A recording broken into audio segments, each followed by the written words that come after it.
In 1872, the Bryce family arrived at the remote Wonnangata Valley in North Gippsland, with pack horses carrying all of their worldly possessions through the rugged bush. In fact, one horse carried 2 gin cases, each containing a baby. The Bryces made a living selling cattle and excess farm produce to the gold miners at Crooked River near Dargo. Mrs. Bryce had 10 children, one of whom, called Annie, wrote the words to the following song, which I adapted from a long poem of hers called Some Gippsland Riders. It relates to people and places she knew around that area in the early 1900s. Wonnangata Cattle Station was probably the most isolated homestead in Victoria, and in 1917 was the scene of the unsolved murders of the manager James Barclay and his cook John Bamford. This is a last photograph taken of Barclay. He was on his way to Dargo to vote in the conscription referendum a few days before he was murdered.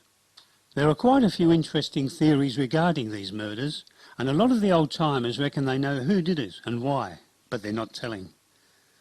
Harry Smith of Eaglevale, who is mentioned in the song, was one of those who found the bodies, and at one stage was accused by the police of committing the murders. Harry was a great horseman who lived for most of his 98 years in a 2-room log hut with a bark roof. During the song can be seen some members of the Treasure family droving cattle on the Dargo High Plains in the early 1980s. Also, there are a couple of clips from the Mountain Cattlemen's Cup weekend.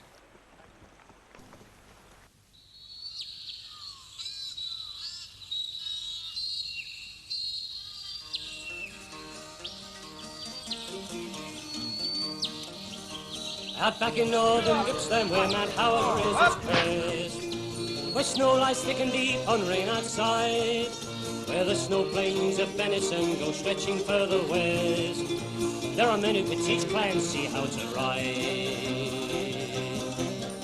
There's Harry Smith of Eaglevale who counts it pretty fair, the horse was never foaled, he couldn't bag, but for chasing the big Mickeys in the rugged ranges there, they reckon Dargo North was the crack. Like the man from Snowy River, he would never pause to think, but down the slope would race at topmost speed, when the game was chasing brumbies in the scrub of Carey's Creek, 'twas Dargo Jim always got the lead. And there was Goldie, Warbuck Goldie, 'twas said that he could sit a bucking horse and calmly have a shave, but I'm much inclined to doubt it, but never saw I yet on cheek or chin or lip a head a shave or a save.